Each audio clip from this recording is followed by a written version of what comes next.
샬롬, 평안한 한 주 되고 계신가요? 오늘도 우리가 그 하나님 주시는 평안을 느끼며 또 감사와 찬송으로 하나님께 예배를 드릴 수 있는 귀한 시간이 되기를 바랍니다. 우리 다 함께 찬송하시겠습니다. 찬송가 363장입니다.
오늘 우리에게 주시는 하나님의 말씀은 구약성경 요나서 1장 17절로 2장 10절의 말씀입니다. 구약성경 요나서 1장 17절로 2장 10절의 말씀, 구약성경 1288쪽입니다. 우리 함께 봉독하시겠습니다. 여호와께서 이미 큰 물고기를 예비하사 요나를 삼키게 하셨으므로 요나가 밤낮 3일을 물고기 뱃속에 있으니라. 요나가 물고기 뱃속에서 그의 하나님 여호와께 기도하여 이르되 내가 받는 고난으로 말미암아 여호와께 불러 아뢰었더니 주께서 내게 대답하셨고 내가 스올의 뱃속에서 부르짖었더니 주께서 내 음성을 들으셨나이다. 주께서 나를 깊음 속 바다 가운데에 던지셨으므로 큰 물이 나를 둘렀고 주의 파도와 큰 물결이 다 내 위에 넘쳤나이다. 내가 말하기를 내가 주의 목전에서 쫓겨났을지라도 다시 주의 성전을 바라보겠다 하였나이다. 물이 나를 영혼까지 둘러싸우며 기품이 나를 에워싸고 바다 풀이 내 머리를 감쌌나이다. 내가 산의 뿌리까지 내려가 싸우며 땅이 그 빗장으로 나를 오래도록 막아 싸우나 나의 하나님 여호와여 주께서 내 생명을 구덩이에서 건지셨나이다. 내 영혼이 속에서 피곤할 때에 내가 여호와를 생각하였더니 내 기도가 주께 이르렀사오며 주의 성전에 미쳤나이다. 거짓되고 헛된 것을 숭상하는 모든 자는 자기에게 베푸신 은혜를 버렸사오나 나는 감사하는 목소리로 주께 제사를 드리며 나의 서원을 주께 갚겠나이다. 구원은 여호와께 속하였나이다 하니라. 여호와께서 그 물고기에게 말씀하시매 요나를 육지에 토하니라. 아멘. 우리가 2주 전 요나서 1장을 함께 살펴보면서 일어나 가서 외치라 라는 하나님의 명령을 거부하고 끝까지 하나님께 무릎 꿇지 않았던 선지자 요나의 모습을 좀 살펴봤습니다. 그리고 더불어서 그러한 선지자, 정말로 선지자 같지 않은 모습의 선지자 요나였지만 그러한 요나도 하나님께서 계속해서 부르시며 그러한 요나를 선지자로 세우기 위해 노력하시는 하나님의 모습도 동시에 볼 수 있었죠.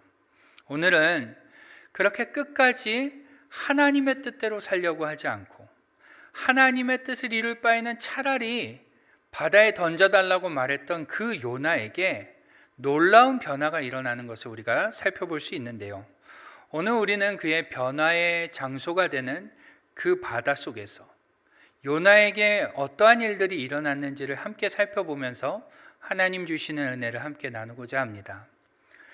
여러분, 지난 본문인 1장을 보시면요, 선지자 요나가 폭풍 가운데에서 폭풍우가 막 몰아치는 그 바다 가운데에서 그 부서질 것 같은 그 배 위에서 바다로 던져지게 됩니다. 왜 그가 바다로 던져지게 되었을까요? 왜 그 부서지던 배에서, 부서질 것 같은 그 배에서 요나는 바다로 던져져야만 했을까요? 요나 자신이 선원들에게 나를 바다에 던지라고 말했기 때문에 그 일이 이루어진 것일까요? 아닙니다. 결론만 단순하게 얘기하면 표면적으로는 그래 보이지만 원론적으로, 근본적으로는 그가 하나님의 명령을 거부했기 때문입니다. 하나님은 요나에게 일어나 가서 니느웨로 가서 외치라 라는 이 명령을 주셨는데 선지자 요나가 그 하나님의 명령을 거부하고 다시스로 가기 위해 욥바에서 배를 탔기 때문에 그는 죽음의 바다에 던져질 수밖에 없었다는 것입니다. 여러분 한번 생각해 보시죠. 요나는 왜 니느웨로 가지 않으려고 했던 걸까요? 요나는 왜 니느웨로 가는 것을 꺼려 했을까요? 그 이유는 우리가 잘 아는 대로 이스라엘을 오랫동안 괴롭혔던 민족 중에 하나가 바로 아수르라는 민족인데 이 아수르의 수도가 바로 니느웨였기 때문입니다. 요나는 아수르 민족에 대한 적개심과 분노로 이 니느웨로 가려는 것을 꺼려했던 것입니다. 하나님이 니느웨로 가라라고 말씀하심에도 불구하고 요나는 그 민족적 애국심 때문에 그 니느웨로 가려고 하지 않았던 것이죠. 그런데요, 꼭 그러한 이유만은 아니었습니다.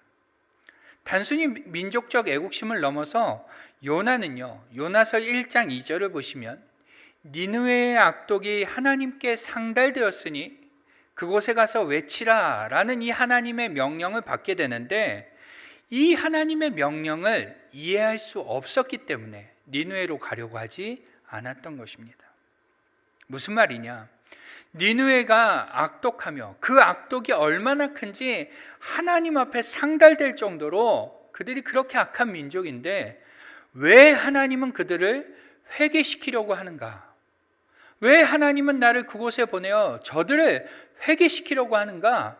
그 하나님의 뜻이 이해가 되지 않았기 때문이라는 것이죠. 요나는 정의로운 하나님, 공의로 심판하시는 하나님, 그 하나님이, 자신이 믿는 하나님이 그러한 하나님이라는 것을 누구보다 잘 알고 있었습니다.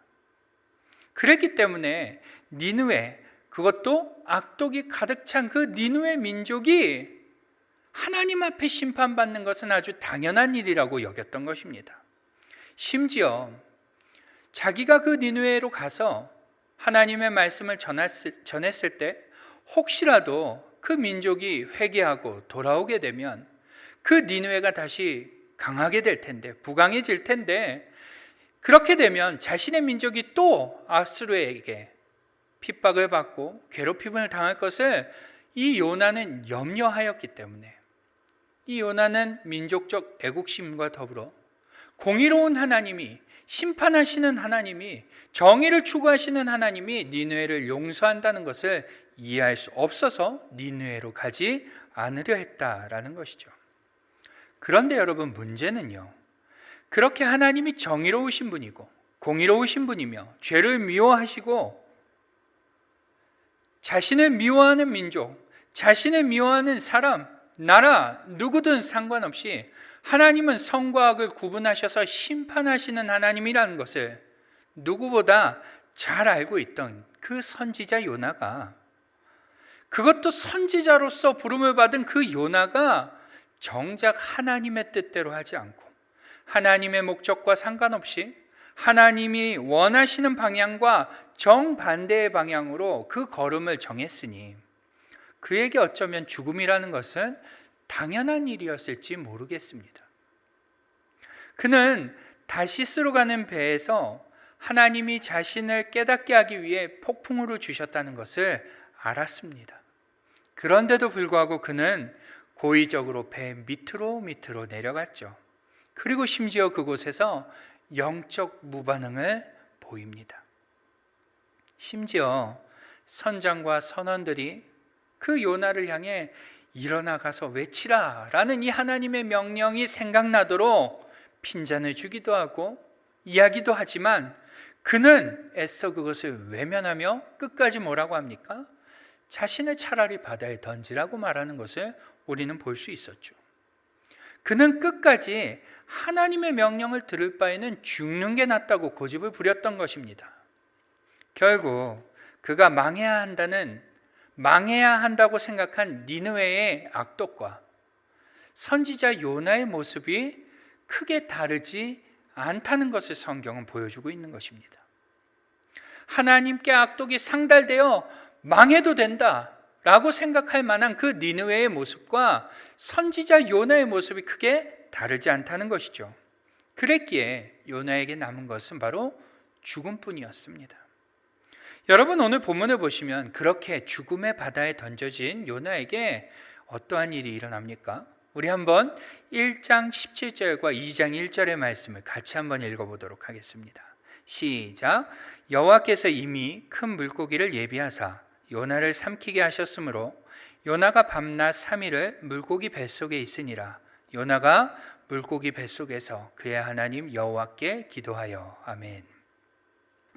그렇습니다. 본문을 보시면 죽음의 바다 가운데에 던져진 그 요나가 물고기 뱃속에서 기도하는 내용으로 이렇게 이어지고 있습니다.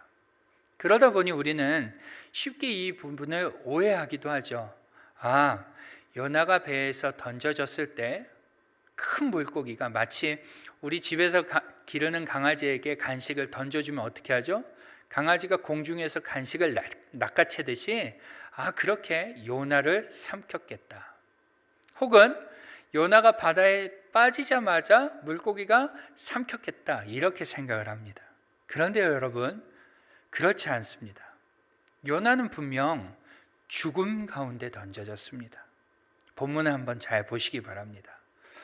오늘 우리가 읽은 본문 3절부터 7절까지는 이 요나가 죽음 가운데 던져졌음을 확실하게 증언하고 있는데요. 먼저 3절을 보시면 요나가 물속이 뱃속에서 이렇게 고백하고 있는 것을 볼 수 있습니다. 제가 한번 읽도록 하죠. 주께서 나를 깊음 속 바다 가운데에 던지셨으므로 큰 물이 나를 둘렀고 주의 파도와 큰 물결이 다 내 위에 넘쳤나이다. 아멘.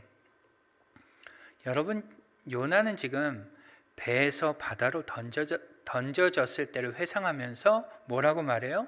큰 물이 자신을 둘렀고 파도와 큰 물결이 자기를 덮었다라고 고백합니다. 여러분, 혹시 바다에 빠져보신 적 있으십니까? 제가 한번 예화를 든 것도 같은데요. 제가 결혼하고 얼마 안 되었을 때 아내와 함께 필리핀 보라카이를 간 적이 있습니다. 그곳에 가서 여행을 하며 특별히 이제 바다에서 스노클링처럼 이렇게 마스크를 끼고 라이프 자켓을 입고 깊은 바닷속을 이렇게 수영하면서 바다 밑을 관찰하고 관광하는 그러한 체험을 좀 했었는데요. 저는 그때 제 아내가 바다를 이처럼 무서워하는 것을 처음 알게 되었습니다. 배에서 라이프 자켓을 입고 마스크를 끼고 이렇게 바다에 들어가는데 제 아내가 이 바다에 들어가는 순간 이 라이프 자켓이 벗겨질 것처럼 발버둥을 쳤었습니다. 저는 그 아내를 보면서 눈을 이렇게 마주쳤는데 그때 처음으로 공포에 질린 사람의 눈이 어떠한 눈인지 처음 알게 되었습니다. 여러분, 정말 밑이 까마득한 바다를 혹시 보신 적이 있으신가요? 보신 적이 있다면 아마 공포감을 느끼셨을 것입니다. 밑이 보이지 않는 까마득한 바다, 바라만 보는 것으로도 상당한 공포감이 있는 그 바다에 여러분, 요나는 지금 빠진 것입니다. 그리고 심지어 큰 파도가 그를 덮쳤던 것이죠. 여러분, 한번 생각해 보십시오. 그때 어떠한 생각이 들었을까요? 여러분이라면 어떠한 생각이 드시겠습니까? 아마 한 가지 생각밖에 안 들 것입니다. 바로 죽었구나. 나는 죽었구나. 지금 요나도 그랬던 것 같습니다. 오늘 본문 4절을 보시면요, 그 컴컴한 바다, 엄청난 파도가 자신을 덮치는 그 순간 요나는 어떠한 생각을 했냐면 4절을 보시면 주의 목전에서 쫓겨났다라는 생각을 하게 됩니다. 그는 지금 하나님의 손에 죽게 되었구나, 하나님이 나를 버리셨구나 라는 것을 느꼈던 것입니다. 그는 죽음의 공포와 두려움과 그러한 무서움을 넘어서 하나님의 징계로, 하나님의 심판으로 이제 나는 이렇게 죽는구나 라는 말할 수 없는 두려움에 사로잡힌 것입니다. 그래서 늦게나마 후회하며 했던 말이 뭐죠? 4절 후반절을 계속해서 보시면 다시 주의 성전을 바라보겠다 하였나이다. 하나님의 심판이 덮치고 나니, 하나님의 징계가 덮치고 나니 그제야 회개할 마음도 생기고 후회가 밀려왔던 것이죠.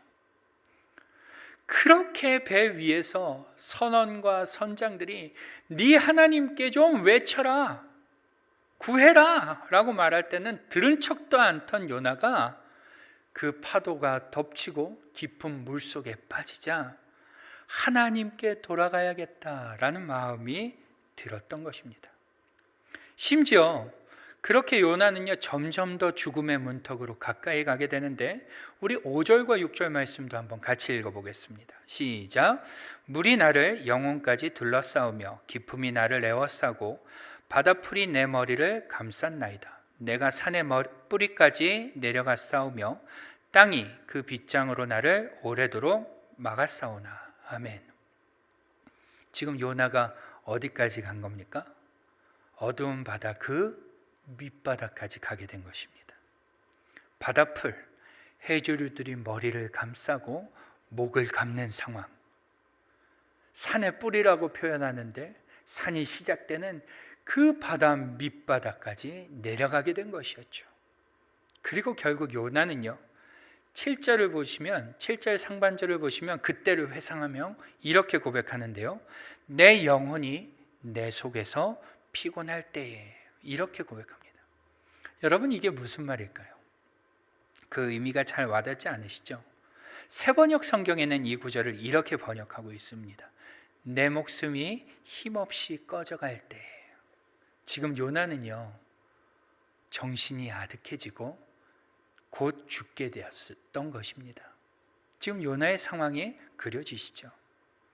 여러분, 요나가 하나님의 말씀을 거부하고 하나님을 피해 배 밑바닥으로 내려가 잠을 청한 그 결과가 무엇을 낳게 된 겁니까? 바다에 던져져서 바다 밑바닥으로 내려가 이제 더 이상 살 소망이 없는 죽음에 이르게 한 것입니다. 요나가 하나님을 거부했기 때문에, 요나가 하나님의 말씀을 불순종했기 때문에, 요나가 하나님을 미워했으며 하나님의 뜻을 따르지 않았고 하나님을 피했기 때문에 이러한 일이 발생되었다라는 것이죠. 여러분 마찬가지로 로마서 5장 12절을 보시면 이러한 말씀이 있는데요.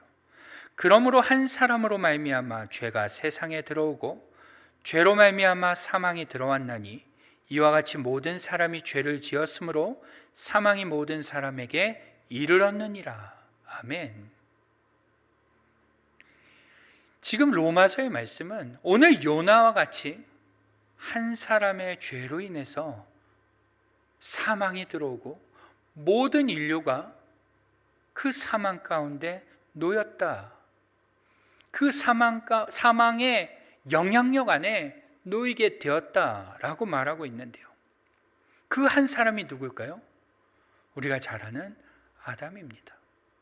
여러분 창세기 3장을 보시면 첫사람인 아담과 하와가 하나님이 먹지 말라고 했던 선악과를 먹고 난 후에 어떻게 하죠? 그들은 하나님을 피해 숨습니다.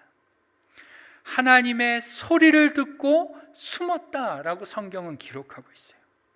그들은 하나님의 소리가 나자 하나님의 소리를 듣고 여호와의 낯을 피하여 숨습니다. 범죄하기 전까지만 해도 그들은 하나님과 그곳에서 교제하며 얼굴과 얼굴을 맞대며 그렇게 친밀한 사이였는데 그들이 여호와의 낯을 피하여 숨게 되자 그렇게 하나님을 피해 숨음으로 인해 모든 인류가 사망에 이르게 되었다라는 것입니다. 결국 우리 모두는 요나와 같이 모두 죽어 마땅한 존재라는 것이죠. 그런데 어떻습니까? 그러한 우리에게 오늘 본문의 요나에게 은혜가 주어집니다. 여러분 한번 17절을 한번 보시기 바랍니다. 17절을 보시면 개역개정 성경에는 요나가 물에 던져진 후에 이렇게 기록하고 있습니다. 여호와께서 이미 큰 물고기를 예비하사 요나를 삼키게 하셨으므로 라고 이 번역을 간단히 합니다. 이 임이라는 단어의 강조가 좀 잘 드러나지 않습니다. 그런데 영어 성경을 보시면요, 이 문장이 이렇게 시작됩니다. And the Lord. 뭐로 시작해요? 접속사 and로 시작해요. 그리고 여호와께서는. 이것이 무슨 말이냐면 요나를 바다에 던짐으로 바다가 뛰노는 것을 그치고 요나를 던졌던 선원들은 여호와를 크게 두려워했고 그리고 여호와께서는 요나를 위하여 큰 물고기를 예비하셨다라는 말입니다.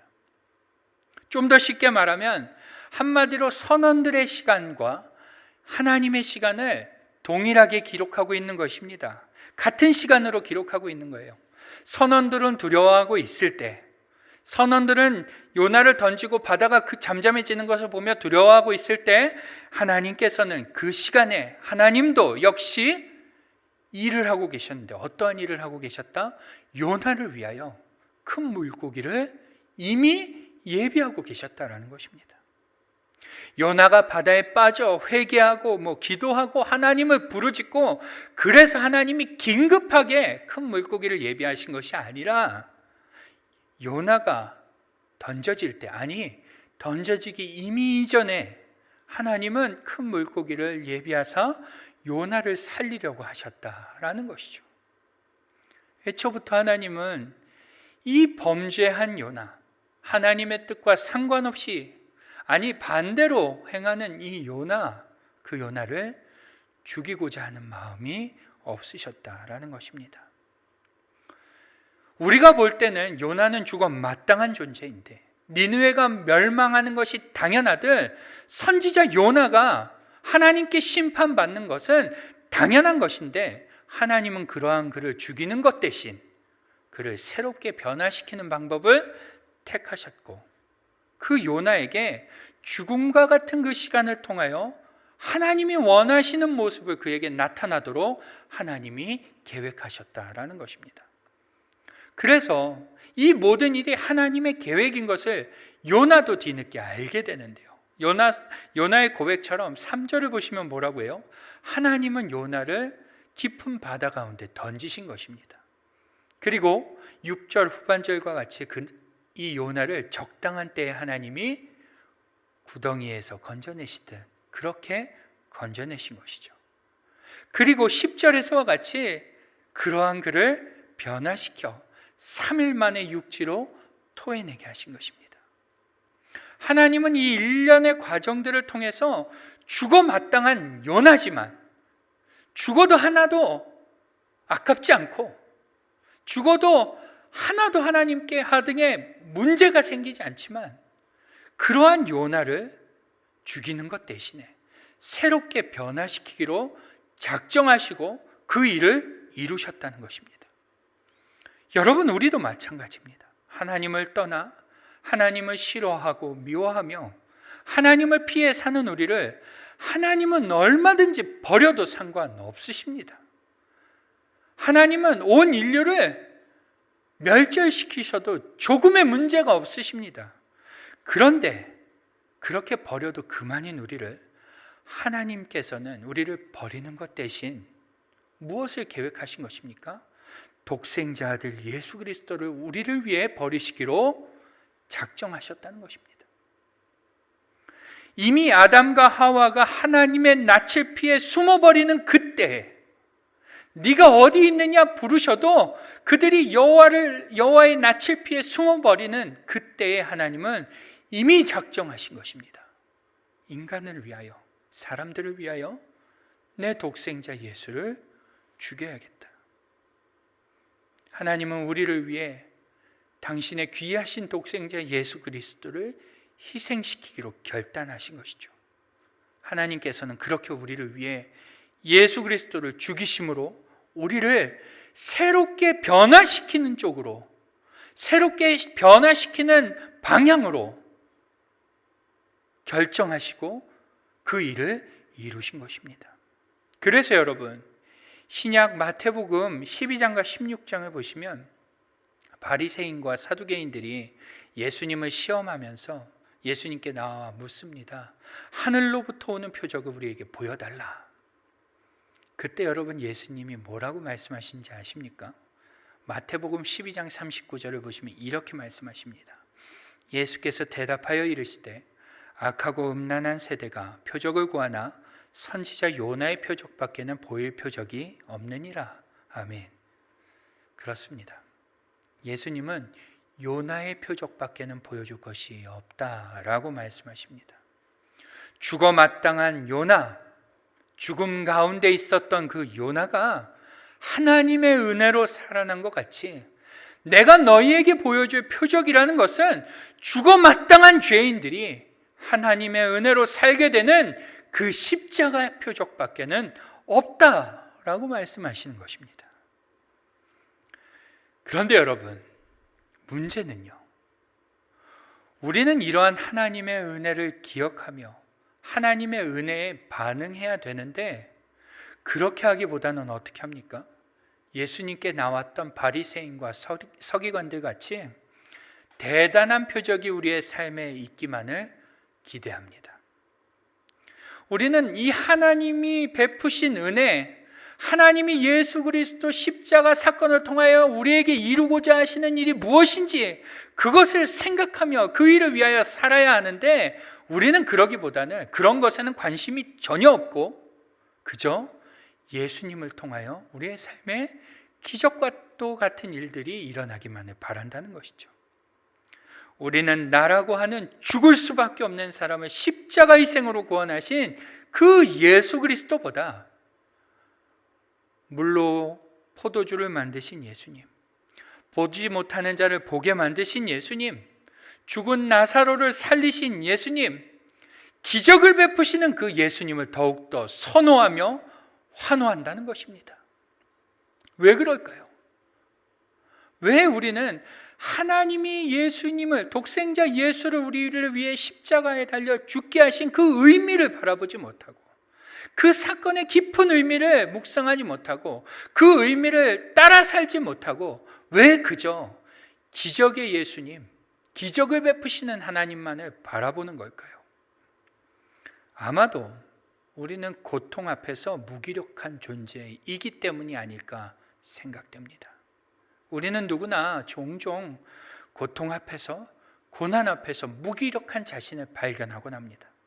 아무것도 할 수 없고 어떻게 해도 벗어나지 못하는 그러한 자신, 기적과도 같은 일이 내 삶에 벌어지지 않으면 도무지 이 고통에서 벗어날 수 없을 것 같다는 그러한 절망을 종종 경험하기 때문에 그런 것 같습니다. 그래서 우리는 어떻게 하죠? 우리는 기적처럼 아픈 몸이 깨끗이 낫기를 기도하는 것입니다. 우리는 기적처럼 우리 가게의 형편이 좋아지기를 기도하는 것이죠. 우리는 기적처럼 모두와의 관계가 좋아지기를 기도합니다. 기적처럼 모든 것이 평안해지기만을 구하는 것입니다. 분명 하나님은 우리가 예수를 믿음으로 새롭게 변화될 것을 기대하셨는데 우리는 그런 것에 관심은 전혀 없고 그저 예수님을 통해 내 상황이 기적처럼 변화되고 예수님을 통해 내 환경이 기적처럼 변화되고 예수님을 통해 나 말고 다른 이가 기적처럼 변화되며 관계가 기적처럼 회복되길 기대한다는 것이죠. 저도 그렇습니다. 저도 불과 3개월 전에 참 고통스러운 시간을 겪으며 기적처럼 어머니가 나아지시길 기도했습니다. 하나님께서 기적과도 같은 일을 내 사랑하는 어머니에게 베풀어 주셔서 하루속히 어머니가 병상에서 일어날 수 있기를 구하고 또 구했습니다. 그런데 현실은 그렇지 못했습니다. 현실은 바뀌지 않았고 고통은 멈추지 않았습니다. 내가 바라던 대로, 내가 원하는 대로 상황이 흘러가지 않자 하나님에 대한 원망도 생겼습니다. 하나님, 왜 이러한 고통을 저에게 주신 것입니까? 하나님,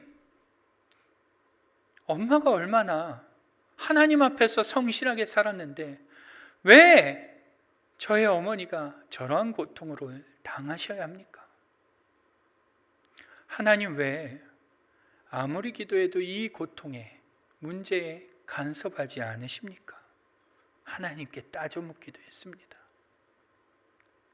그런데 여러분, 분명한 것은 우리가 이처럼 고통 앞에서 무기력하여 절망을 경험하지만 하나님은 우리가 기적이 꼭 필요하다고 생각하는 이 고통의 상황을 우리를 망하게 하고 저주하는 것으로 사용하고자 우리에게 허락하신 것이 아니라는 것입니다. 요나가 물에 빠졌을 때 그 공포와 두려움이 마치 자신이 하나님의 목전에서 쫓겨난 듯한 두려움을 주었지만 우리가 알고 있듯이 그것은 요나의 생각이고 아니 요나의 오해였고요. 하나님은 이미 요나를 살리기 위해 물고기를 예비해 두셨습니다. 마찬가지로 우리의 고통도 그런 거죠. 얼마든지 기적을 일으키실 수 있는 하나님이 침묵하고 계시고 그래서 나의 삶은 고통이 멈추지 않는 것을 볼 때 하나님이 나를 버리신 것은 아닌가? 하나님이 내게 벌을 주는 것은 아닌가? 이러한 생각이 들기도 합니다만 분명한 것은 하나님은 우리의 고통의 상황을 우리를 망하게 하는 쪽으로, 우리를 멸하는 쪽으로, 우리를 죽이려는 쪽으로 사용하시는 분이 아니라는 것입니다. 여러분 로마서 8장 32절을 보시면 이러한 말씀이 있습니다. 자기 아들을 아끼지 아니하시고 우리 모든 사람을 위하여 내주시니까 어찌 그 아들과 함께 모든 것을 우리에게 주시지 아니하겠느냐. 아멘. 그렇습니다. 얼마든지 죽어 마땅한 자들을 위해 독생자 예수 그리스도 자기 아들을 아끼지 않으신 그 하나님이 어떻게 우리의 신음과 고통과 고난의 문제를 죽음으로, 멸망으로, 저주하는 것으로 사용하시겠습니까? 여러분, 이 말씀을 믿을 수 있기를 바랍니다. 하나님은 우리를 죽이기 위해 고난의 상황을 주신 것이 아닙니다. 고통의 상황이 길어지고 그 정도가 심해지는 것이 결코 우리를 망하게 하기 위함이 아니라는 것입니다. 오히려 그 고통을 통해 하나님은 우리를 변화시켜서 진정한 하나님의 은혜를 깨달을 수 있도록 하기 위해서 우리에게 그 고통을 허락하신 것입니다. 여러분, 오늘 본문의 요나를 한번 보십시오. 그는 죽음과 같은 그 고통의 시간을 통하여 새롭게 변화된 모습을 우리에게 보여줍니다. 우리 한번 어떻게 변화되었는지 1절 말씀을 같이 읽어보겠습니다. 시작. 요나가 물고기 뱃속에서 그의 하나님 여호와께 기도하여. 아멘. 그렇습니다. 죽음과 같은 그 고통의 시간을 경험한 요나가 물고기 뱃속에서 하나님께 기도를 하는데 성경이 뭐라고 기록하고 있어요? 누구에게 기도했대요? 그의 하나님. 그의 하나님께 기록했다라고 증언하고 있습니다. 여러분, 요나서를 보십시오. 그의 하나님이라는 표현이 여기서 처음 나옵니다. 여러분, 우리가 앞서 봤듯이 요나는요 1장 6절에서 선장이 요나에게 뭐라고 해요? 내 하나님께 구하라 라는 타박을 들을 때에도 아랑곳하지 않습니다. 조금도 들은 척하지 않죠. 그는 하나님의 명령을 거부하고 하나님의 뜻을 버리며 끝까지 하나님께로 돌아오려 하지 않았습니다. 그런데 그러한 요나가 죽음과도 같은 그 고통의 시간을 경험하고 난 후에 어떻게 돼요?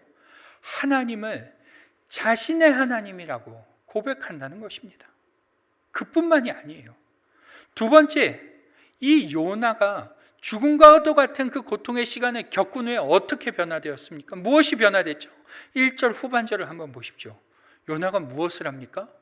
기도를 한다는 거예요. 기도를. 지금까지 단 한 번도 무릎 꿇지 않던 선지자 요나가 풍랑이 일고 배가 부서질 것처럼 해도 선원들이 왜 그랬냐고, 또 선장이 제발 네 하나님께 가서 구해라 라고 말해도 꿈쩍도 않던 요나가 자신에게 생긴 그 죽음과도 같은 고난의 시간, 고통의 시간을 겪은 후에 그는 기도하는 자가 되었다라는 것이죠. 하나님을 부르짖는 자가 되었다는 것입니다. 심지어 2절을 보시면요, 이르되 내가 받는 고난으로 말미암아 여호와께 불러 아뢰었더니 주께서 내게 대답하셨고 내가 수올의 뱃속에서 부르짖었더니 주께서 내 음성을 들으셨나이다. 아멘. 그렇습니다. 방금 읽으신 것처럼 그는 죽음과도 같은 그 고통의 시간에 경험한 뒤 하나님을 부르는 자가 됩니다. 그런데 단순히 부르는 자가 아니라 심지어 그 하나님께 기도하며 하나님께 응답을 받는 하나님과의 이 교제가 회복된다는 것을 볼 수 있습니다. 지금 요나는 고통의 시간을 통하여 하나님이 그의 하나님이 됨과 동시에 그 하나님과 교통하는 관계로, 교제하는 관계로 회복되는 것을 볼 수 있다는 것이죠. 그뿐만이 아닙니다. 또 요나가 죽음과도 같은 그 고통의 시간을 통해 변화된 것이 무엇이냐? 바로 9절입니다. 9절 말씀도 같이 한번 읽어보죠. 시작. 나는 감사하는 목소리로 주께 제사를 드리며 나의 서원을 주께 갚겠나이다. 구원은 여호와께 속하였나이다 하니라. 아멘. 그렇습니다. 이 구절을 새 번역으로 보면 이렇게 번역하고 있는데요. 나는 감사의 노래를 부르며 주님께 희생 제물을 바치겠습니다. 서원한 것은 무엇이든지 지키겠습니다. 구원은 오직 주님에게서만 옵니다. 요나는요, 이 고통의 시간을 통해 제일 먼저 구원이 하나님께만 있음을 다시금 깨닫게 됩니다. 그리고 동시에 하나님을 예배하는 자로, 또 자신이 하나님 앞에 서원했던 것, 그 사명을 이루는 사명자로 서게 된다는 것이죠. 그가 구원이 하나님께만 있음을 새롭게 깨닫게 되고, 동시에 그러므로 하나님을 예배하는 자로 서게 됨과 또 하나님의 사명을 이루는 사명자로 그는 변화되었다는 것입니다. 하나님의 뜻에 순종하는 자로 변화되었다는 것이죠. 이렇듯 하나님은 요나를 죽이기 위해, 요나를 저주하기 위해, 요나를 망하게 하기 위해 죽음과도 같은 그 고통의 시간을 그에게 주신 것이 아닌 것이 오늘 성경을 통해 확인되어지는 것입니다. 사랑하는 성도 여러분, 하나님은 요나를 새롭게 만들기 위해, 변화시키기 위해 그에게 죽음과도 같은 고통의 시간을 허락하셨습니다. 이것이 오늘 우리에게 주시는 하나님의 은혜인 줄 믿습니다. 여러분, 우리는 분명 죄로 인해 죽어 마땅한 자들입니다. 요나와 같이 죽어 마땅한 자들이죠.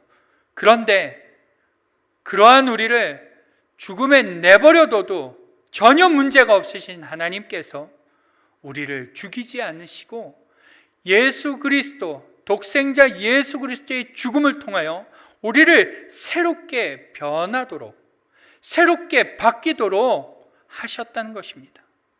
이제 우리는 이 사실을 어떠한 상황 가운데서도 굳게 믿어야 하는 것입니다. 설령 우리의 삶에 죽음과 같은 고난이 찾아오고 죽음과 같은 고통 가운데 우리가 놓인다 하더라도 자기 아들을 아끼지 아니하시고 우리 모든 사람을 위하여 내주시니가 어찌 그 아들과 함께 모든 것을 우리에게 주시지 않겠느냐라는 이 로마서의 말씀을 기억하며 지금의 고통이 우리를 죽이기 위함이 아니라 하나님께서 우리를 새롭게 만들기 위한 그 은혜의 방편임을 깨닫고 이 고통 중에서도 주님의 의도하시는 변화를 나아야 할 줄 믿습니다. 성도 여러분, 혹시 지금 고통 가운데 계십니까?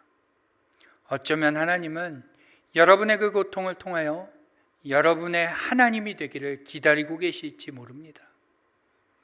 여러분이 여러분의 하나님과 교통하기를 원하고 계시고 여러분이 구원이 하나님께만 있음을 깨닫길 원하시며 여러분이 예배자로 하나님의 말씀에 순종하는 자로 하나님께 선한 것을 지키는 자로 기다리고 계실지 모릅니다.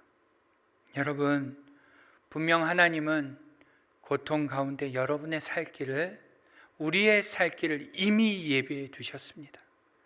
자기 아들을 아끼지 않으신 하나님은 우리의 고통을 모른 척 하실 리 없습니다. 이 사실을 굳게 믿고 고통에 낙심하고 좌절하여 하나님이 원하시는 열매보다 그저 기적만을 바라보며 내 삶의 기적이 이루어지기만을 손꼽아 기다리는 그러한 자들이 아니라 고통을 담담히 넉넉히 우직하게 견뎌가시며 하나님이 나에게 원하시는 것이 무엇일까? 그것을 고민하시며 그에 합당한 열매를 맺을 수 있는 우리 모두가 될 수 있기를 주님의 이름으로 축원합니다. 아멘. 기도하겠습니다. 같이 한번 기도하실 때 하나님, 우리가 고통의 상황에서 우리의 믿음이 흔들리거나 혹은 기적의 하나님만 바라보는 것이 아니라 고통을 마주하며 하나님이 내게 요구하시는 것이 무엇인지 그 하나님의 음성에 귀 기울일 수 있는, 그래서 하나님이 기뻐하시는 열매들을 맺어낼 수 있는 그러한 우리가 되게 해 주옵소서라고 우리 같이 한번 통성으로 기도하겠습니다.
사랑하는 주님, 감사드립니다.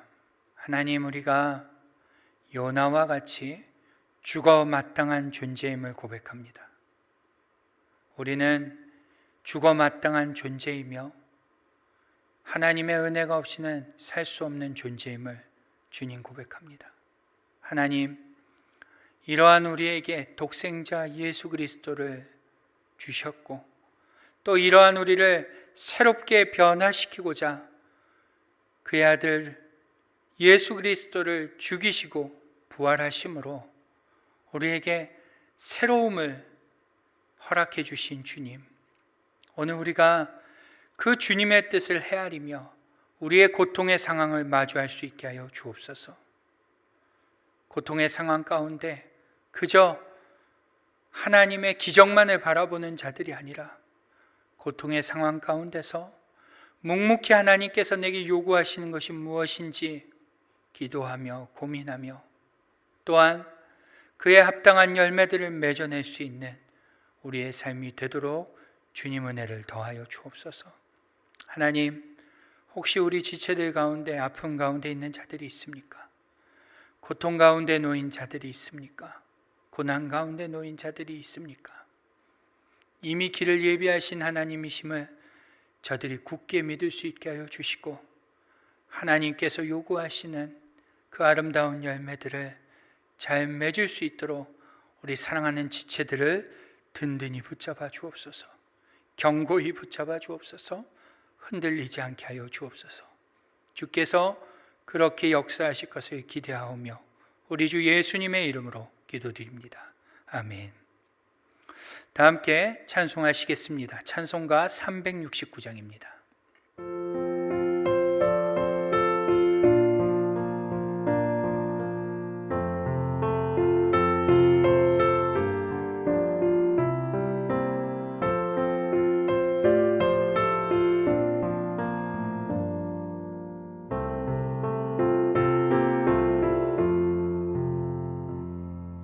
죄지 맡은 우리 구주 어찌 좋은 친구인지 걱정 근심 무거운 짐 우리 주께 맡기세. 주께 고함 없는 고로 복을 받지 못하네.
축도로 예배를 마치겠습니다. 지금은 우리의 구주가 되시는 예수님의 은혜와 아버지 하나님의 크고 위대하신 사랑하심과 성령님의 감화 감동, 내주 교통 역사하심이 오늘 고통 가운데서도 하나님의 뜻을 발견하기를 소망하며 그에 합당한 열매를 맺을 수 있기를 강구하는 사랑하는 연합교회 모든 성도님들 머리 위에, 저들의 가정과 직장과 자녀들의 머리 위에 지금부터 영원토록 함께 계시기를 간절히 축원하옵나이다.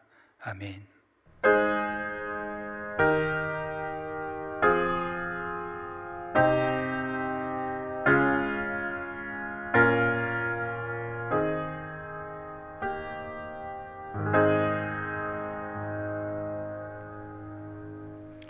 예배를 마쳤습니다. 남은 한 주도 승리하시는 한 주, 하나님의 은혜 가운데 거하시는 한 주 되시기를 주님의 이름으로 축복합니다.